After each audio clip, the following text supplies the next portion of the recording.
Հայաստան այցելած ԱՄՆ փոխնախագահ J.D. Vance-ի գլխավորած պատվիրակությանը դիմավորել եւ ճանապարհել է ազգային ժողովի նախագահ Ալեն Սիմոնյանը։ Լրացումներ եւ փոփոխություններ մի շարք օրենքների նախագծերում։ Միջազգային պայմանագրերի վավերացում։ Ազգային ժողովը գումարել է հերթական նիստերը։ Կարևորվել է Հայաստան-Շվեդիա սերտ համագործակցությունը։ Հայկ Կոնջորյանն ընդունել է մեր երկրում Շվեդիայի դեսպանին։ Գործադիրն առաջարկում է վերանայել էլեկտրոնային աշխատանքային պայմանագրերի ներդրման գործընթացը։ Հարցը քննարկվել է ազգային ժողովի արտահերթ նիստում։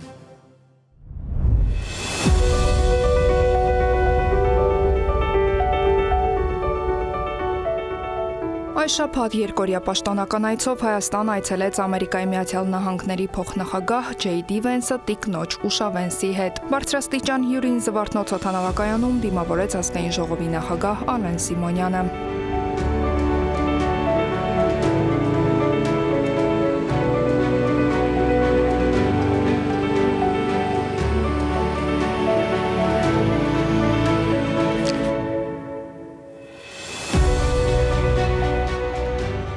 Խորհրդարանի նախագահ Ալեն Սիմոնյանը մեր երկիր կատարած պաշտոնական այցի ավարտին նաև ճանապարհեց J.D. Vance-ին եւ նրա գլխավորած պատվիրակությանը։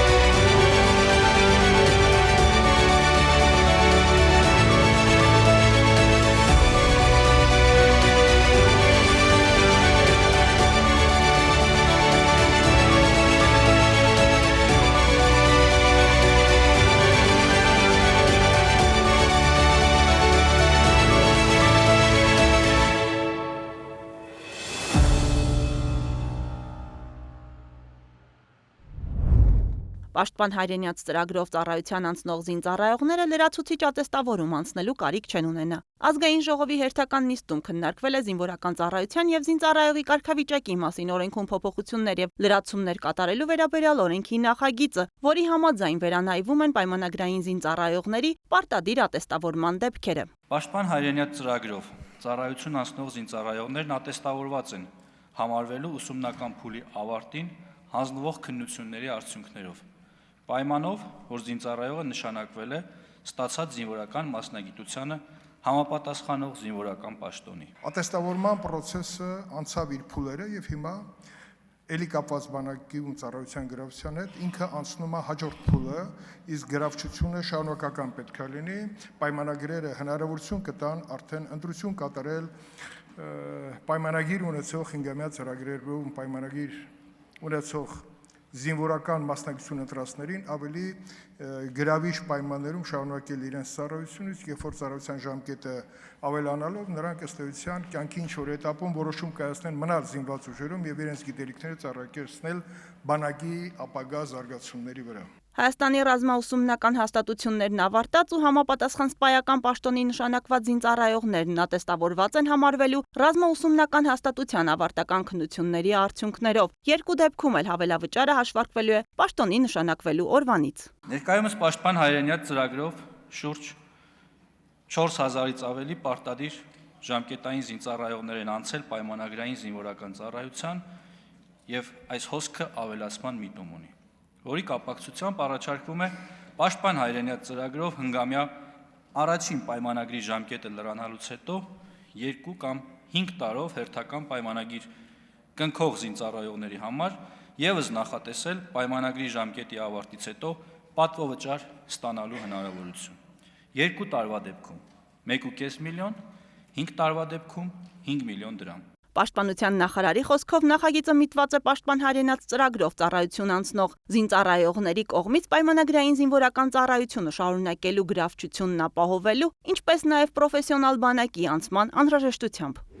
Հայաստանի Հանրապետության տեղեկատվական անվտանգությունը պատշաճ ապահովելու, քաղաքացիներին հասնող բացասական տեղեկատվությունը նվազեցնելու, ինչպես նաև տեսալուսողական մեդիայի ոլորտում առկա իրավական կարգավորումները կամ բացերը լրացնելու եւ հավասար մրցակցային պայմաններ ապահովելու նպատակով կառավարությունն առաջարկում է սահմանել նոր կարգավորումներ տեսալուսողական մեդիայի մասին օրենքում։ Տեսալուսողական մեդիայի մասին օրենսդրությունը, որը ընդունվել է 20 թվականի հուլիսին,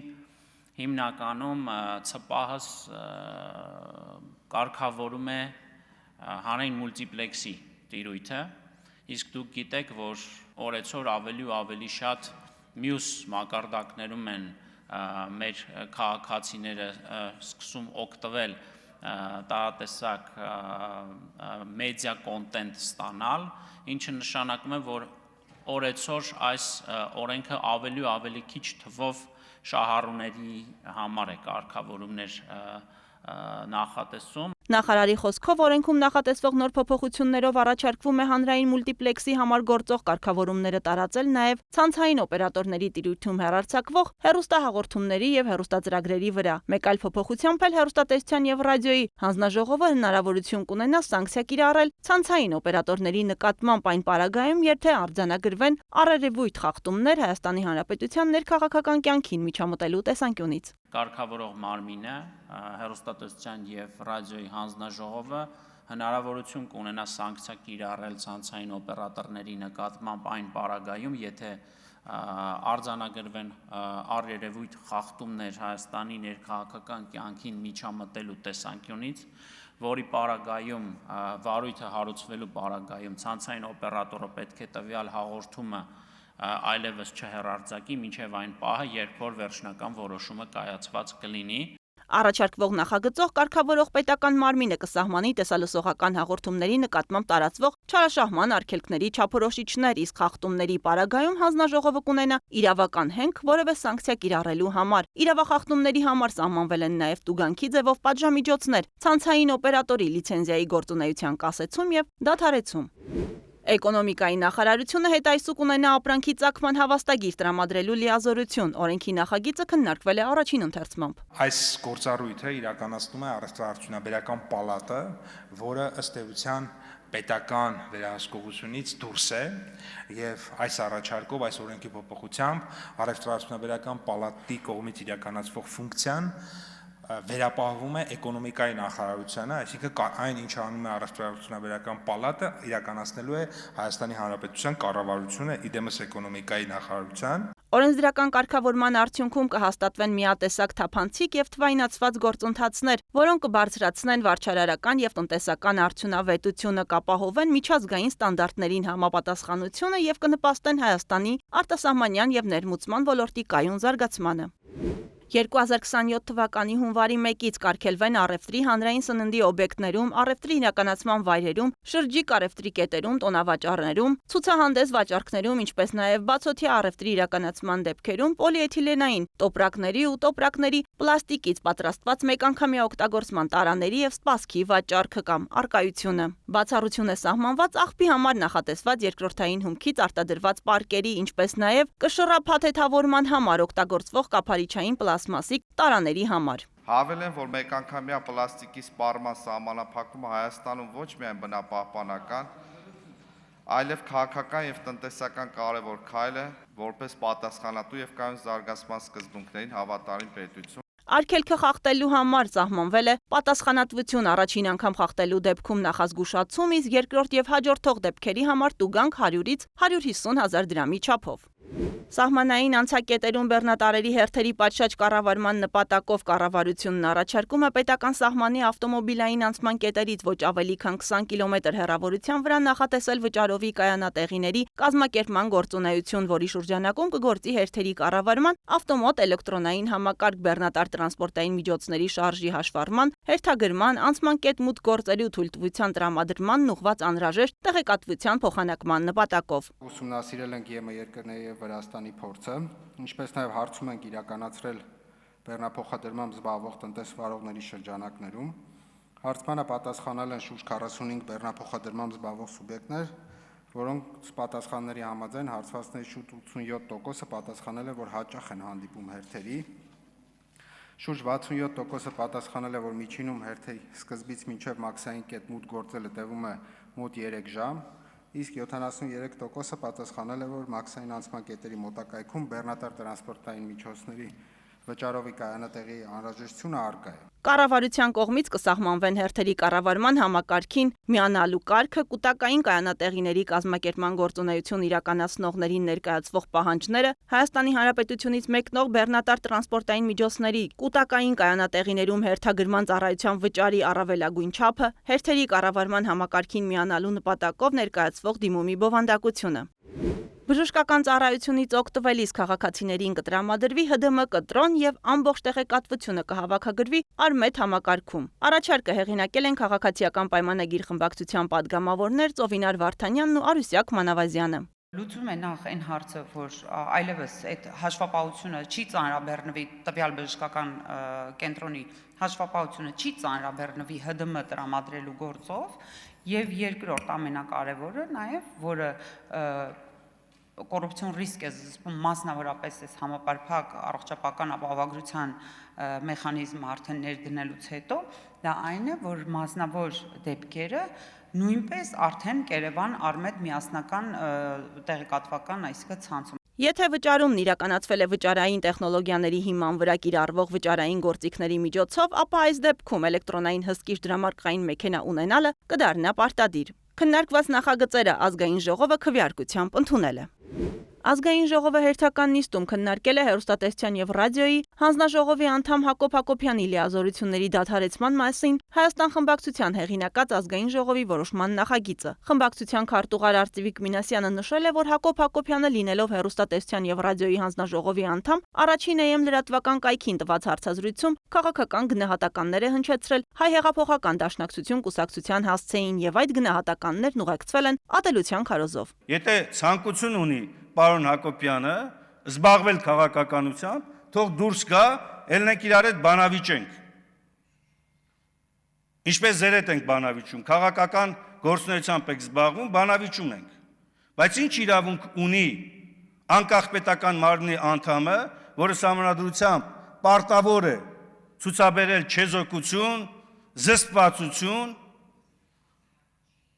նման գնահատականներ հնչեցնի։ Կոռուպցիայի կանխարգելման հանձնաժողովը քննարկել է այդ հարցազրույցի ընթացքում Հակոբ Հակոբյանի խոսքի մի քանի հատված, սակայն խախտում արձանագրվել է դրանցից միայն մեկով։ Հարցազրույցին Հակոբ Հակոբյանը հանդես չի եկել ի պաշտոնե եւ հարցազրույցավարի կողմից ներկայացվել է որպես բանաստեղծ, թարգմանիչ,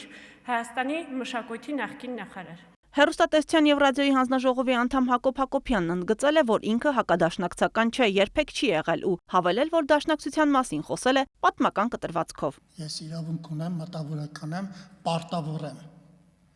Ես պարտավոր եմ 1915 թվականի մեր ողբերգությունը դիտարկեմ ոչ միայն որպես քաղաքական իրողություն, այլ ստուգեմ, վերլուծեմ, փորձեմ հասկանալ դրա պատմական գաղափարական հիմքերը։ Հիշեցնեմ Սարոյան եղբայրներ ֆիլմում երկու եղբայր են Գևորգը ու Հայկը։ Գևորգը դաշնակցական եւ հետեւաբար անկախական եւ Հայկը բոլշևիկ եւ հեղափոխական։ Խնդիրն այն է սիրելիներս, որ դուք Գևորգից վերածվել եք Հայկի։ Խնդիրը այդ է։ Խնդիրն այն է, որ դուք սկսել եք մահկամ ազատությունից, ավարտել եք 004 շրջաբերականով։ Դուք պետք է կարողանաք տարանջատեք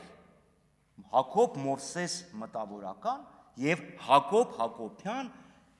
սահմանադրակ ինքնավար մարմնի անդամ, որը ունի որոշակի գործառույթներ։ Ձեր գնահատականը հակասում է, ասկան ձեր ոչ թե գնահատականի էությունը, այլ գնահատական տալը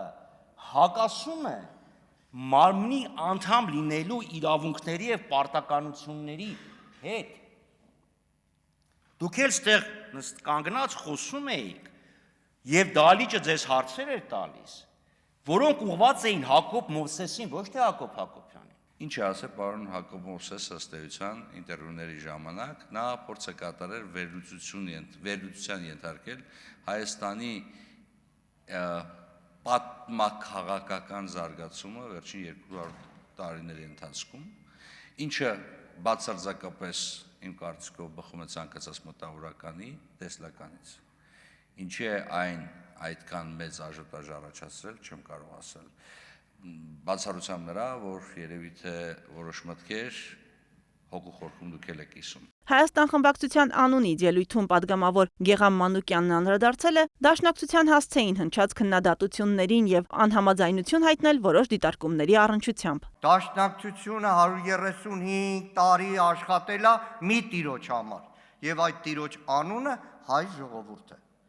Հիմա անկախության դեմ եւ պետականության դեմ վերջին տարիներին իշխանությունը հաճախ է օգտագործում դաշնակցությունը մեր պետականության դեմ է աշխատում։ իրականում ոչ թե պետականության դեմ է աշխատում, այլ պարզապես իշխանությունը իրեն եւ պետականությունը նույնացնելով իր դեմ եղած քննադատությունները փորձում է իրենից տեղափոխել պետականությանը։ Քաղաքացիական պայմանագիր խմբակցության ղեկավար Հայկ Կոնջորյանն էլ ընդգծել է այն հանգամանքը, որ Հակոբ Հակոբյանն իր ելույթներում եւ հարցուպատասխանի ընթացքում կարևորել է կոռուպցիայի կանխարգելման հանձնաժողովի եզրակացությունն ու անկախ մարմինների, պաշտոնյաների կոռեկտության պահպանման անհրաժեշտությունը։ Լավ, բա մահ կամ ազատությունը ինքնիշխան պետության մեջ ում աղված։ Ումից եք դուք ուզում ազատագրվեք, դաշնակցությունը այս հարցին պիտի պատասխան տա։ Դա ձեզ հետապնդելու է, չեք կարա, վերացական չի, պարոն Մանուկյան դա։ Ես ուզում եմ ասել, որ քաղաքացիական պայմանագիր խմբակցությունը չի մասնակցելու հարցի քվեարկությանը եւ չենք մասնակցի։ Իսկ մեր որոշումը պայմանավորված է ավելի լայն քաղաքական համատեքստով, ոչ միայն կոռուպցիայի կանխարգելման հանձնաժողովի եզրակացությամբ, բայց նաեւ այն մոտիվացիաներով, այն քաղաքական նպատակադրումներով, որոնք որ ընդդիմադիր խմբակցությունը այս հարցը բերել է օրակարգ։ Հակոբ Հակոբյանի լիազորությունների դադարեցման որոշման նախագծին կողմ են քվեարկել 28 падգամավոր, արդյունքում ազգային ժողովի որոշումը չի ընդունվել։ Հայաստան-Շվեդիա սերտ համագործակցությունը կարևորել է ազգային ժողովի քաղաքացիական պայմանագիր խմբակցության ղեկավար Հայկ Կոնջորյանը Հայաստանում Շվեդիայի թագավորության արտակարգ եւ լիազոր դեսպան Եվա Սունդքվիստի հետ հանդիպմանը։ Խմբակցության ղեկավարն ընդգծել է տարբեր ուղղություններով փոխգործակցությունը զարգացնելու անհրաժեշտությունը։ Հայկ Կոնջորյանը բարձր է գնահատել Շվեդիայի աջակցությունը Հայաստանում ժողովրդավարական բարեփոխումների գործընթացին։ Այդ համատեքստում ընդգծվել է ՄԱԿ-ի զարգացման ծրագրի Նոր Հայաստան ժամանակակից խորհրդարան ծրագրի իրականացումը, որը խմբակցության ղեկավարի գնահատմամբ նպաստել է ազգային ժողովի աշխատակազմի մասնագիտական եւ փորձագիտական կարողությունների ուժեղացմանը։ Զրուցակիցները մտքեր են փոխանակել Հայաստան-Եվրամիություն ընդլայնվող գործակցության, տարածաշրջանային զարգացումների, ինչպես նաեւ հունիսին տեղի ունենալիք խորհրդարանական ընտրությունների վերաբերյալ։ Եվա Սունդքվիստը խոսել է երկկողմ համագործակցության օրակարգից, ներկայացնելով Հայաստանում Շվեդիայի կողմից իրականացվող բազմաթիվ ծրագրերը։ Շաբաթվա վերջին հերթական նիստերի ավարտից հետո կառավարության նախաձեռնությամբ խորհրդարանը գումարեց արտահերթ նիստ։ Օրակարգում Հայաստանի Հանրապետության աշխատանքային օրենսգրքում փոփոխություններ ու լրացումներ կատարելու մասին օրենքի նախագիծներ այն քննարկվեց հատուկ ընթացակարգով, առաջին եւ երկրորդ ընթերցումներով։ Կառավարության ընդհանուր թվայնացման քաղաքականության արդյունքում դեռ 2024-ին աշխատանքային օրենսգրքում կատարված փոփոխությունների հիման վրա որոշվել էր, որ 2026 թվականի հունվարի 1-ից աշխատանքային պայմանագրերի կնքումը, դադարումն ու փոփոխումը պետք է կատարվեր բացառապես թվային համակարգում։ Այդ համատեքստում էր նաև, որ գործող աշխատանքային պայմանագրերի թվայնացումը նախատեսվել էր իրականացնել 2026 թվականի հունվարի 1-ից մինչև դեկտեմբերի 31-ը։ Թեև տրված էր բավարար ժամանակ հարցը լուծելու եւ ID քարտ ձեռք բերելու համար, այնուամենայնիվ շատերը չեն շտապել ձեռք բերել իրենց նույնականացման քարտերը, առանց որի հնարավոր չէ ակտիվացնել էլեկտրոնային ստորագրությունը, ազգային ժողովի ամբիոնից ասաց զեկուցողը։ Հիմա բախվում ենք մի իրավիճակի, երբ փաստացի մեր որոշ քաղաքացիներ զրկվում են իրենց աշխատանքային իրավունքները իրացնելուց այս կարգավորումների ուժի մեջ լինելու պատճառով, որը թույլատրելի իրավիճակ չէ կարծում եմ եւ մեր որևէ քաղաքացի պետք է զրկված չլինի դրանից։ Միևնույն ժամանակ ըստ Արսեն Թորոսյանի կարևոր է այս բարեփոխումն այլ բարեփոխման հետ փոխկապակցելը։ Նախարարը հայտնեց, որ տարեվերջին մեր երկրում կներդրվի միջազգային չափանիշներին համապատասխանող նույնականացման քարտերի նոր համակարգ եւ այս պահին նույնականացման քարտեր ստացող կամ արդեն ստացած անձինք դրանք վերաթողարկելու խնդրի առաջ են կանգնելու։ Ուստի գործադիրն առաջարկում է հետաձգենք 1 տարով, այսինքն պարտադիրը ուժի մեջ մտնի 27 թվականի հունվարի 1-ից, որ վստահաբար որևէ կուտակում, որևէ խոչընդոտ եւ որևէ հերթ չլինի նույնականացման քարտեր ստանալու համար։ Այն, որ նույնականացման քարտերի ձեռքբերման ժամկետների առումով դժգոհություններ կան, բարձրաձայնեց նաև Արուսյակ Մանավազյանը։ Պատգամավորը հետաքրքրվեց, արդյոք նոր համակարգի ներդրման պարագայում քաղաքացին այս խնդրին այլևս չի բախվի։ Այնքանով ենք համոզված, որ նոր համակարգը նոր օպերատորով պետություն մասնավոր համագործակցությամբ ներդրվող թողունակության խնդիր չի ունենալու, ինչ մենք ունենք մեր այս պահին բավական հին եւ շատ ծանրաբեռնված աշխատող համակարգի հետ։ Այսինքն մենք ունենք սահմանափակում օրական թողարկվող քարտերի այսօր, նոր համակարգի դեպքում չեմ ասի անսահմանափակ, որտեղ այնուամենայնիվ ամեն ինչ էլ սահմանափակ է, բայց մեր բնակչության թվի համար սահմանափակումներ ըստ էության չեն երևալու։ Իսկ Հայաստան խմբակցության падգամավոր Արման Ղազարյանն էլ մեղադրեց նախարարին իր ձևակերպմամբ ինչպես միշտ քաղաքացիներին մեղավոր կարգելու հարցում, ապա հավելեց. Դա կոնկրետ անշղթելի ոստիկանության տվյալ ծառայության մեղքն է, որի արդյունքում չէ կարողացել ծրագիրը ձեր սահմանված ժամկետում իրականացնել։ Ոչ մեկ չասաց, որ քաղաքացիները մեղավոր են, բացարձակ։ Ես ասում եմ, որ մեր շատ քաղաքացիներ չեն հասցրել իրենց ID քարտը վերցնել, որը անհրաժեշտ է էլեկտրոնային ստորագրություն ունենալու համար։ Ինչ վերաբերում է թողարկման խնդիրներին, մենք չենք վարանել դրա մասին խոսել, ենք հասել ենք արդեն մեր վերջնական գծին։ Մեկ այլ հարց էլ բարձրացրեց ազգային ժողովում պետական իրավական հարցերի մշտական հանձնաժողովի նախագահը։ Խոսքը վերաբերում է քրեակատարողական հիմնարկներում գտնվող անձանց դատապարտյալների աշխատանքային պայմանագրերին։ Տեսեք, այս պայմանագրությամբ կա խնդիր եւ արտարադատության նախարարությունը եւս մտածում է համապատասխան նախագիծ ներկայացնելու։ Գուցե մենք այդուհանդերձ ընդհանուր անցնելով թվային տարբերակի, էլեկտրոնային տարբերակի որոշակի բացառություններ, որոշակի կատեգորիա անձանց համար անենք, պահպանելով վերջիններիս կողմից թղթային եղանակով աշխատանքային պայմանագրեր կնքելու հնարավորությունը։ Ձեր ասած մասով կարգավորում չունենք, բայց եթե դեմ չեք գրավոր կամ հիմա քննարկենք մինչև երկրորդ ընթերցում ամրագրենք կամ հետագայում ավելի լայն նայենք, որտեղ այնուամենայնիվ հիմա թույլատրում ենք բավական երկար ժամանակ դա տեղի ունենա։ Նախագիծն ընդունվեց առաջին ընթերցմամբ։ Այնուհետև հարցը քննարկվեց ազգային ժողովի աշխատանքի եւ սոցիալական հարցերի մշտական հանձնաժողովի արտահերթ նիստում։ Դրական եզրակացություն ստացած օրենքի նախագիծը երկրորդ ընթերցմամբ ներկայացվեց խորհրդարանի քննարկմանը։ Առաջինից երկրորդ ընթերցում ընկած ժամանակահատվածում ներկայացվեցին առաջարկներ, падգամավոր Վլադիմիր Վարդանյանի առաջարկով ընդունվեց հետադարձության սկզբունքի կիրառման դրույթը։ Իրավահարաբերությունները տարածելու ենք 2026 թվականի հունվարի 1-ից հետո տաքած հարաբերությունների վրա, որպեսզի եթե հանկարծ պարզվի, որ օրինակ որևէ կազմակերպություն կամ տնտեսվարող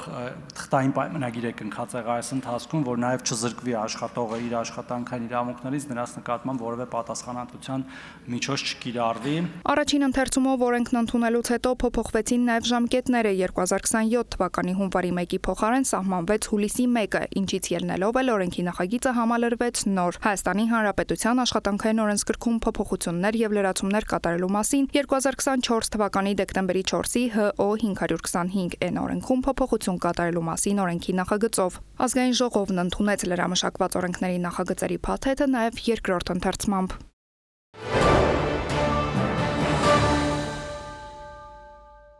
Բարև ձեզ, սիրելի հայրենակիցներ, ես ուզում եմ այսօր խոսել օրվա իշխանությունների վախերի դրսևորման արդյունքում ՔՊ խմբակցության միաձայնությամբ ընդունված օրենսդրական փոփոխությունների մասին։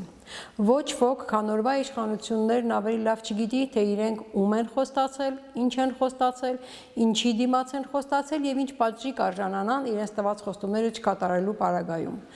Նրանք պատրաստ են ամեն կերպ կատարելու թուրք-ադրբեջանական տանդեմի պահանջները։ Սահմանադրության փոփոխություն 300,000 ադրբեջանցու բնակեցում Հայաստանում, միջազգային հարթակներում հայոց ցեղասպանության ճանաչման գործընթացի դադարեցում, Արցախահայերի վերադարձի իրավունքի չբարձրաձայնում եւ այլն։ Իսկ այդ ամենն իրականացնելու համար իրենց անհրաժեշտ է վերընտրվել։ Այհենց դրա համար իրենք, օգտվելով արժեյուն մանդատների մեծամասնություն ունենալու հանգամանքից, իրականացնում են իրենց վերընտրությանը նպաստող փոփոխություններ։ Հունվարի 23-ին ԿՊ-ն միաձայնությամբ ընդունեց ընտրական օրենսգրքի փոփոխություն։ Դիտորդական առաքելությունների ու դիտորդների գործունեության քաղաքական չեզոքության եւ անաչառության վերաբերյալ խիստ անհրաժեշտ պահանջ, բայց ամբողջ խնդիրը նրանում է, որ օրենքում այդ անաչառությունը, չեզոքությունը գնահատելու լիազորությունը տրվում է ԿԸՀ-ին առանց որևէ սկզբունք չափորոշիչ նշելու։ Այն ԿԸՀ-ի, որի նախագահ Վահագն Հովհակիմյանը իր ընտրվելու պահին ԿՊ падգամավոր էր, վարչության անդամ եւ ինքն իրեն ընտրելու արդյունքում միայն ապահովեց անհրաժեշտ ձայների քանակը։ Հիմա այս մարդը, ով ընտրվել է նման խախտում որոնումներով կարող է լինել քաղաքականապես չեզոք եւ անաչառ, եւ որևէ դիտորդի կամ դիտորդական առաքելության քաղաքականապես չեզոքությունն ու անաչառությունը օբյեկտիվորեն գնահատի, հատկապես երբ արկա չէ օրենսդրորեն սահմանված որևէ սկզբունք չափորոշիչ։ Նույն իրավիճակն է նաեւ 2 օր առաջ ԿՊ մեծամասնությամբ ընդունված տեսալսողական մեդիայի մասին օրենքի հարցում։ Ներմուծվել է ներքաղաքական կյանքին միջամտության հասկացություն, առանց այդ եզրույթը օրենքով սահմանվելու, իսկ որևէ հեռարձակվող կամ վերահաղորդվող հաղորդման այդպիսին լինելու որոշումը կայացնելու, այն դադարեցնելու, կասեցնելու լիազորությունը տրվել է ՀՌՀ-ին, այն ՀՌՀ-ին, որի նախագահ Հակոբ Հակոբյանի վերաբերյալ կոռուպցիայի հանձնաժողովի եզրակացությամբ փաստվել են նրա վարքագծի մեջ քաղաքական զսպվածության սահմանադրական պահանջի խախտում։ Այս ամենը մեկ նպատակ ունի՝ հնարավորինս վերահսկել առաջիկա ընտրությունները, իրականացնել իրենց ընտրակեղծիքները, որոնք չեն արձանագրվի անկախ իրենց ազդեցությունից դուրս դիտորդական առաքելությունների ու ԶԼՄ-ների կողմից, եւ դեռ խոսում են ընտրությունները չկեղծելուց։ Նոր թափ են ստացել բռնաճնշումները ընդդիմադիր ուժերի, անհատների ու կազմակերպությունների նկատմամբ, ովքեր որոշակի կշիռ ունեցող մարդիկ են եւ փորձում են նրանց մեկուսացնելով լռեցնել կամ վախեցնել մյուս ընդդիմադիրներին, բայց չեն հասկանում, որ ստանում են հակառակ արդյունք։ Օրեցօր իրենց չվերընտրվելու համար պայքարողների բանակը ընդլայնվում է, ավելի հզորանում ու ամրանում։ Այլընտրանք չկա։ ԿՊ-ն եւ նրանց աջակցող որևէ ուժ չպետք է վերընտրվի կամ ընտրվի։ Սա է հայ ժողովրդի ընտրությունը։ Շնորհակալություն։ Սիրելի հայրենակիցներ, անցնող շաբաթը նշանավորվեց ԱՄՆ փոխնախագահ Ջեյ Վենսի Հայաստան կատարած այցով։ Սա ոչ միայն աննախադեպ իրադարձություն էր Հայաստանի Հանրապետության արտաքին հարաբերությունների համատեքստում, այլև վերահաստատեց հայ-ամերիկյան հարաբերություններում առկա նոր հնարավորությունները, առաջիկա համատեղ անելիքները եւ Հայաստանի Հանրապետության համար բացվող նոր հորիզոնները։ Այս այցին կհաջորդեն ռազմավարական համագործակցության գործնական եւ շոշափելի քայլեր, որոնք կարտահայտվեն խոշորածավալ ներդրումների ներգրավմամբ եւ դրանց արդյունավետ իրականացման միջոցով։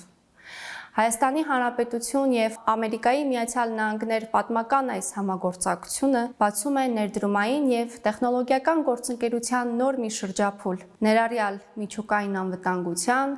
ռազմավարական կայունության եւ տարածաշրջանային կայուն խաղաղության ապահովման ուղղություններով։ Մենք ըստ էության թևակողում ենք գործընկերության մի շրջափուլ, որտեղ առաջնային են զարգացումը, անվտանգությունն ու կայուն խաղաղությունը։ Շնորհակալություն։